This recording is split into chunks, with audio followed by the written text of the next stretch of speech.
Halo teman dan sahabat, apa kabar? Berjumpa kembali dengan saya Matias Putra di channel Matias Putra.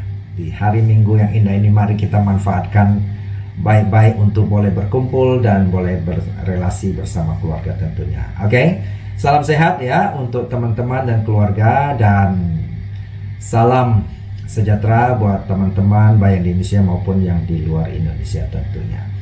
Oke teman-teman, kembali pada minggu yang indah ini kita mari siapkan ya 10-15 menit untuk kita merenungkan sebuah wisdom yang sangat menarik ini ya. Dimana benarkah kita ini mengatakan kita mengasihi, menghormati, mencintai Tuhan, dan apa buktinya? Oke, teman-teman yang kemana-mana, jadi tetap ya di sini aja, oke. Dan buat teman-teman yang baru pertama kali hadir di channel saya ini, kalau mau ingin mendapatkan wisdom setiap hari Minggu, boleh subscribe dan klik loncengnya untuk mendapatkan notifikasi dan video saya setiap hari Minggu jam 10 muncul. Dan bagi Anda yang kepingin menonton wisdom sebelumnya, teman-teman boleh klik di kanan atas ada i atau di sebelah sini ya untuk dapatkan wisdom yang lain. Dan bagi teman-teman yang mau ingin mendapatkan materi yang lain di hari biasa, yaitu Jumat Sabtu di jam 6 sore juga ada ya. Silakan di klik. Oke. Baik. Teman-teman, kembali kepada perenungan tadi. Statement tadi adalah apa buktinya kalau kita mengatakan kita mencintai, menghormati dan mengasihi Tuhan ya. Saya akan bacakan sebuah puisi yang sangat menarik ya dari sebuah kitab puisi. Saya akan bacakan ya. Di sini dikatakan, siapa gerangan yang ada padaku di surga selain engkau? Ingat dia mengatakan, siapa sih di surga? Tidak ada yang lain selain engkau, maksudnya Tuhan ya. Kemudian, selain engkau tidak ada yang kuingini di bumi. Ini menarik perbandingannya ya. Pertama dia mengatakan tidak ada yang lain di surga selain engkau. Artinya ya yang lain tidak ada artinya, hanya karena ada Tuhanlah maka ia mau ke surga. Kemudian dia juga membandingkan, jadi selain engkau tidak ada yang kuingini di bumi. Ini membandingkan dia saat ini berada di bumi. Ini menarik ya, bahwa tidak ada yang lain yang dia inginkan selain Tuhan. Lalu sekalipun dagingku dan hatiku habis lenyap, katanya, gunung batuku dan bagianku tetaplah Allah selama-lamanya. Menarik ya. Sekalipun dagingku dan hatiku habis lenyap, gunung batuku dan bagianku tetaplah Allah selama-lamanya. Menarik ya. Maksudnya sekalipun dirinya hancur ya, di dalam secara fisik, mungkin ini berbicara tentang penderitaan, bahkan tentang kematian, dia tidak peduli apapun karena hanya Tuhan yang dia inginkan. Ini menarik teman-teman. Kita bandingkan ya fenomena yang dewasa ini, kita lihat banyak orang berteriak-teriak atas nama Tuhan, mencintai Tuhan, menghormati Tuhan, mengasihi Tuhan. Tapi kalau kita melihat kenyataannya, yang diingini bukan hanya Tuhan saja. Kayaknya di luar daripada itu. Jadi dia hanya memanfaatkan nama Tuhan justru untuk mencari yang lain, bukan untuk mencari Tuhan. Misalnya kita lihat ya, banyak orang teriak-teriak Tuhan. Kalau kita lihat yang ingin dia inginkan bukan Tuhan. Yang dia inginkan adalah apa? Kekuasaan. Yang dia inginkan apa? Takhta, ya, yaitu kekuasaan. Ya, sehingga kita melihat ya, teriak atas nama Tuhan, tapi juga berteriak untuk menjatuhkan seseorang, menjatuhkan kekuasaan dan lain sebagainya, menjatuhkan orang yang punya wewenang berkuasa saat ini. Ya, kemudian kita lihat orang teriak-teriak Tuhan. Ya, seringkali yang dia inginkan bukan Tuhan, tetapi apa yang dia inginkan? Harta. Ya, jadi kita melihat ada banyak orang memakai nama Tuhan untuk mendatangkan kepentingan buat mereka, ya, untuk supaya bisnis dia itu atau penjualan dia jadi laku dan sebagainya. Kemudian ada orang meneriakkan atas nama Tuhan untuk menipu misalnya, ya. Kemudian kita juga melihat ya, oleh karena apa? Karena saya melihat banyak orang sering memakai nama Tuhan ujung-ujungnya ya untuk melakukan sesuatu yang tidak benar untuk mendatangkan sebuah material untuk kepentingan dirinya sendiri, atau menyalahgunakan nama Tuhan ya, atau menyalahgunakan sebuah tanggung jawab di dalam harta benda memakai nama Tuhan juga gitu ya.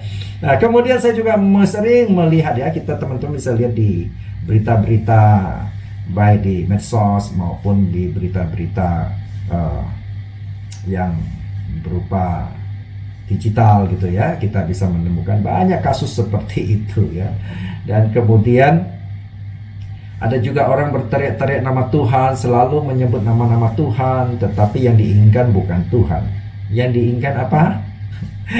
Wanita, hawa nafsu. Ini yang jadi persoalan ya kan. Nah, sehingga ya saya pernah menemukan ada orang mau mengatas nama Tuhan, mengatas nama Tuhan untuk menarik seorang wanita untuk menjadi istrinya misalnya ya, mengklaim itu karena kehendak Tuhan. Nah, ini yang jadi persoalan ya kan ya.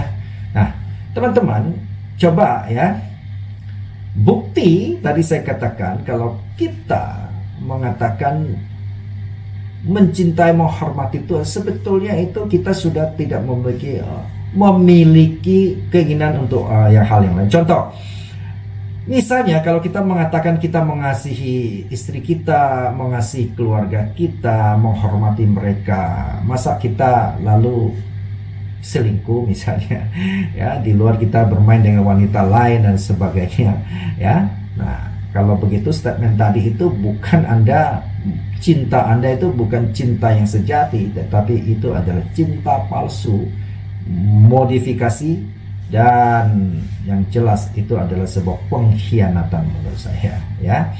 Jadi kalau kita mengatakan kita mengasihi seseorang, tidak mungkin, atau keluarga kita tadi ya, tidak mungkin kita juga pada saat yang sama kita mengasihi yang lain, menginginkan yang lain ya kan. Kalau Anda mengatakan mengasihi istrimu lalu Anda masih menginginkan istri tetangga, ini yang bahaya begitu.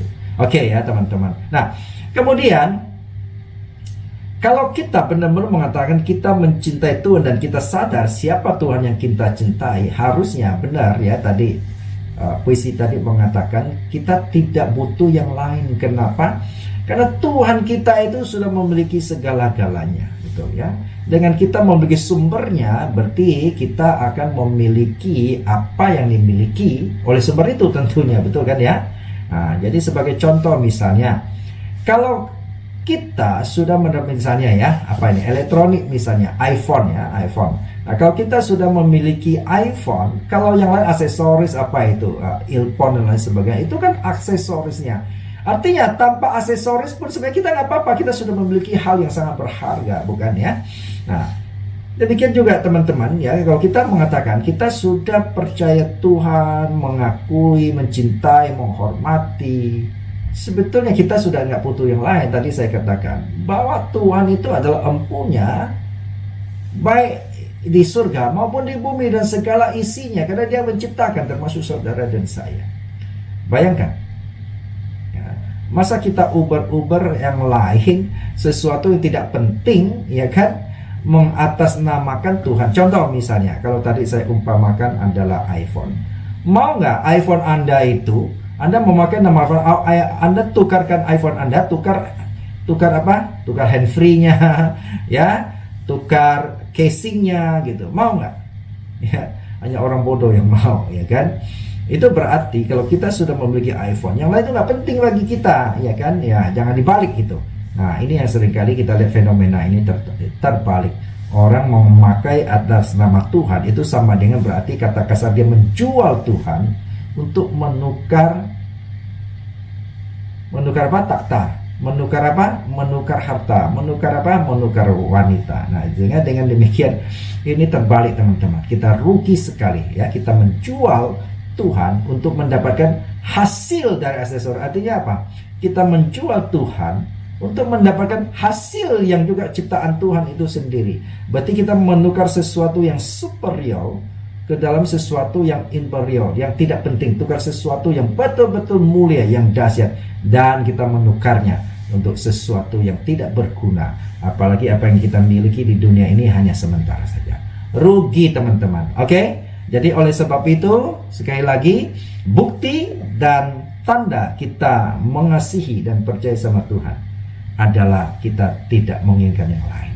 Tentu saya tidak mengatakan, udah kalau begitu kita tutup pasrah ya, kita nggak butuh kerja dan sebagainya. Bukan itu teman-teman. Berarti kita berbicara hal yang lebih penting di dalam sejarah prinsip hidup kita, ya. Dan saya percaya kalau kita percaya sama Tuhan, maka hal yang lain maksudnya kita nggak usah perlu khawatirkan. Kita nggak perlu jual nama Tuhan untuk dapatkan itu, karena Tuhan sendiri yang akan menyertai kita di dalam segala usaha kita, segala pekerjaan kita, kesehatan kita. Dengan demikian, ya, berarti benar kalau kita menangkap memiliki sumbernya, maka aksesoris yang lain sebagainya akan otomatis sebagai bonus buat hidup kita. Oke, demikian dari saya. Salam wisdom dan salam sehat untuk kita semua.